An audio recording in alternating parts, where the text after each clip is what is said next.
So that's just an overview of the different kinds of abuse. Abuse can vary, hence why there is mental or verbal or emotional, which is the first one. It has several different names, physical and sexual abuse.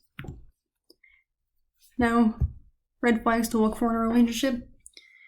Moving too quickly. So, like moving in with a person after only dating for 2 or 3 months, or getting engaged too early in the relationship. Your partner controlling what you do, or what the person you know does, such as where they go and people they talk to. This can look like texting the person excessively, wanting to know who they're with or where they're going. Lack of honoring boundaries. So this person will typically try and force their victim to do things they don't want to do, like go to a party or something. Excessive jealousy and accusations of being unfaithful. So the partner will usually, if the victim has like guy friends and it's a female, which the victims usually are female, but they aren't always, their partner might get jealous of their guy friends and accuse the person of cheating on them with their guy friends. This person usually takes no responsibility for their actions and they put the blame on others.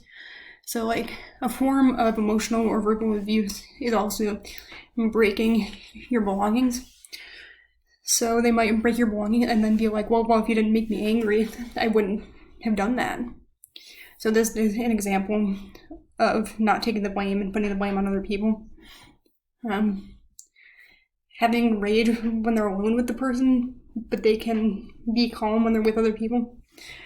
This is a really big flag to look for because it's strange that it seems like when they're with the victim one-on-one, they can't control their emotions. But if they're around like friends or family or just other people, all of a sudden they can control themselves.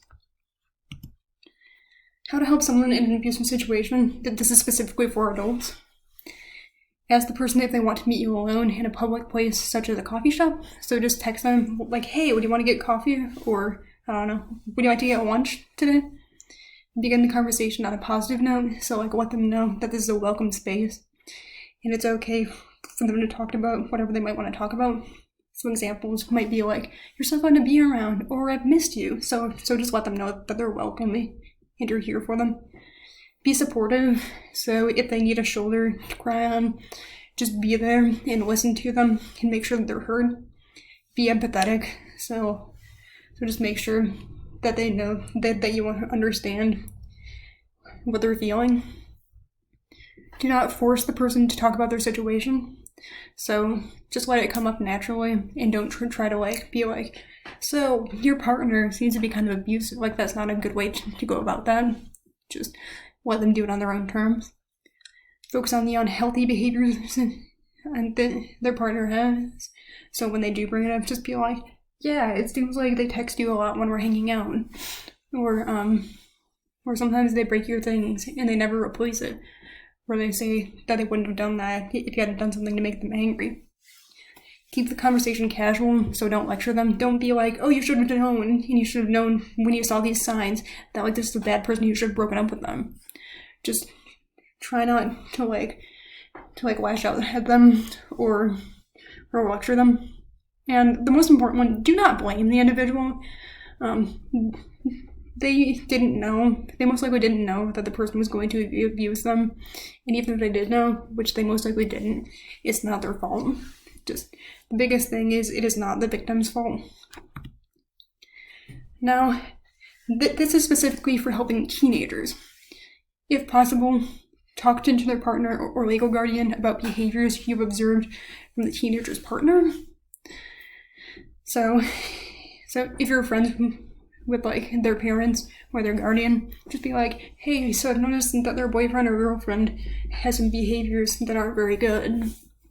Talk to the teen about their situation. So be like, so you're so-and-so have been doing some things that I don't think are good for you. And do research on abuse and the signs of healthy and unhealthy relationships. With teenagers, sometimes they don't know what a healthy and unhealthy relationship looks like because it's usually their first or one of their first relationships. So just make sure you know what healthy versus unhealthy relationship looks like. So you can tell if this person actually is in an abusive situation. Listen to them calmly and don't judge them. With teenagers, a big thing is that like they don't want to be judged. And even if the person wasn't a teenager, like you don't judge them for being in the situation they are, because as mentioned on the last slide, it's not their fault. Believe what they tell you about their abuse. So sometimes if it's a teenager, an adult might be like, oh, well, your partner isn't actually doing that, or you're just exaggerating what they're saying. So just believe what they tell you about like what the person has been doing them. And if possible, create a plan of action with them for like breaking up with the person and making sure that they cut off contact with them. Because if the person is an abuser, then they don't want to stay in contact with them. So, domestic abuse has risen in the COVID-19 pandemic. This could be because people have been at home more often, so it makes it more likely for instances of abuse to occur. So when they're at home all the time, there's less places to go. They can't really get out of the house. Well, that was early on, because in quarantine, nothing is open, so they don't really have anywhere to go. Domestic violence has most likely risen in this time period because, like I said, for the first couple of months, we were in quarantine, so like everyone was at home. The graph on the right shows the rise in abuse for Australian women. This could be occurring all over the world, but I don't know if there's currently information for that. But as you can see, the physical violence, sexual violence, emotionally abusive, harassing and controlling behaviors, and coercive control has all risen significantly in the past 3 months. And this article was published in July of 2020, so it's since April of 2020. You can see like how the light green bar shows how much it's risen.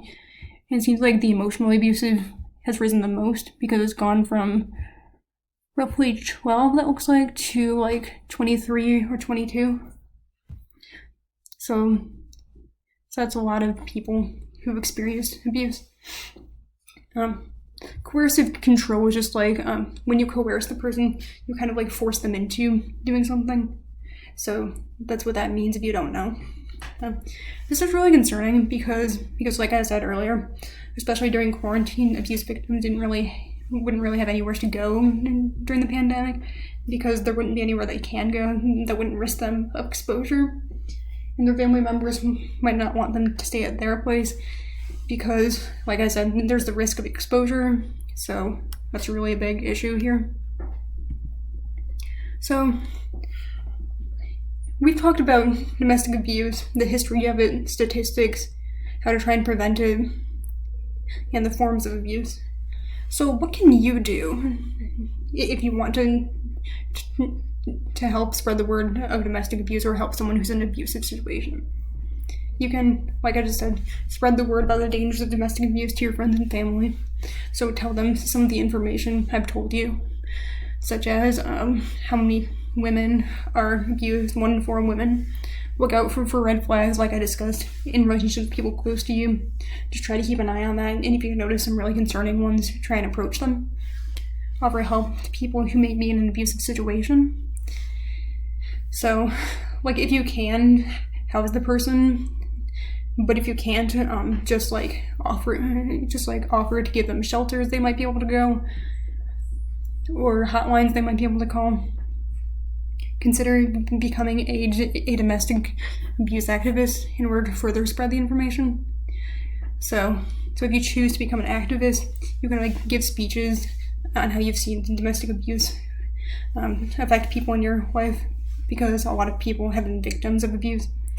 And if you can, volunteer at local shelters or hotlines.